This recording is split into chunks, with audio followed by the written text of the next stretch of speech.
Hey YouTube, what is good? So, new year, new videos. So, let's just go with it. So, today I'll be showing you behind the scenes from a shoot we did like somewhere in the summertime with Yana.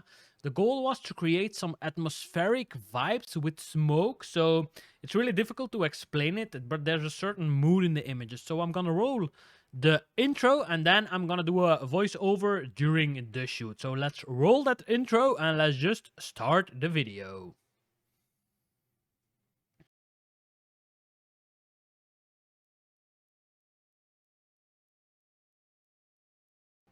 So you can see we've created some black framing just to make sure that when I'm shooting from a lower angle, I don't have any hairs or when the model Yana is not going in our ceiling. So here you can still see me adjusting the backdrop because there was some fabric stapled to the ceiling, but I've decided to put an extra MDF plate painted black just to be sure. So as you can see in this frame, Yana is holding that hat piece which is made out of wood. We custom made it. I will drop some pictures in here so you have an idea how we've created it. And the goal with these kind of images is we're only using one light, which was the Elinchrom ELC 500, combined with an open reflector which is boomed and goes straight into Yana.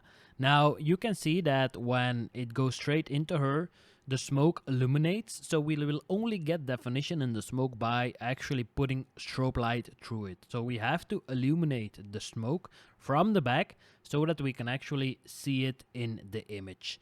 Now, Yana is just posing like a boss, and I'm just adjusting her while she's posing because she doesn't see where the light is actually going through the headpiece. And we want to create those nice light rays going in the image to create that kind of depth. So keep in mind, we're only using just one light, nothing more, just one light. And I'm connected to the computer system with my Nikon D850 with the 2470 because in this case we wanted to use the distortion to our advantage. Now, she's posing, this is from another angle, so I switched it up. One is from the Canon G7X, the other angle is from the Fuji X-T3. So I'm blowing smoke into the entire scene, but smoke moves really fast, so it would have been ideal to have an assistant on the set, but yeah, it is what it is. We managed. Luckily, the smoke machine has a remote control.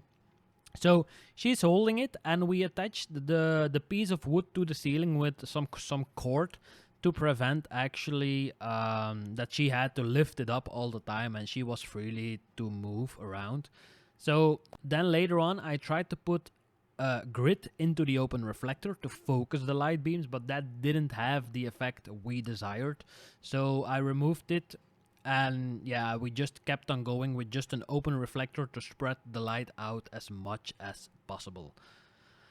So it's just a matter of, yeah, like making sure that the smoke is not in front of my camera view, but one way or another, you can even see it now, it's coming to the front.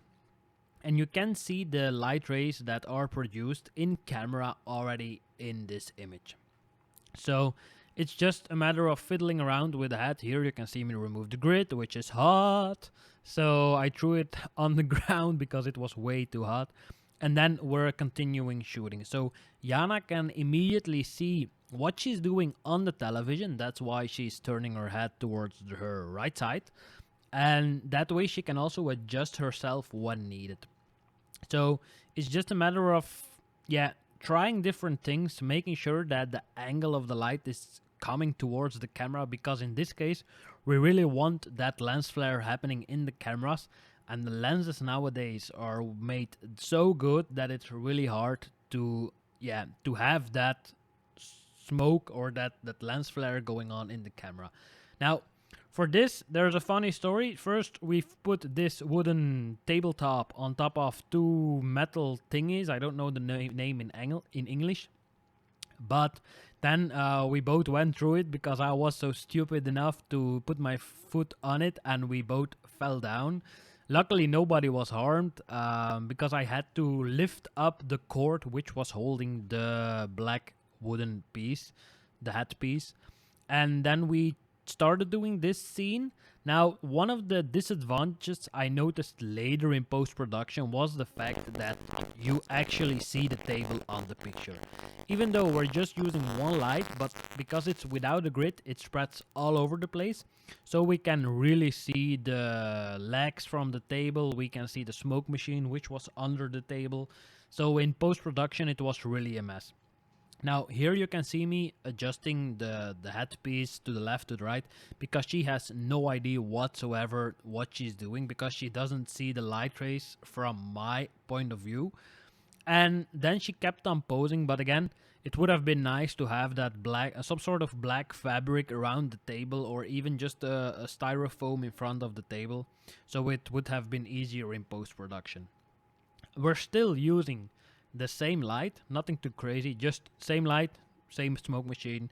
Here she turns completely towards me, which is totally fine, but again, in post-production I had to cut out the legs entirely and even put smoke on the floor. So that's already a pretty more advanced retouching skill you need before you can actually use the images. Here you can see me grabbing the smoke machine again, putting it to the side because it was really in the frame.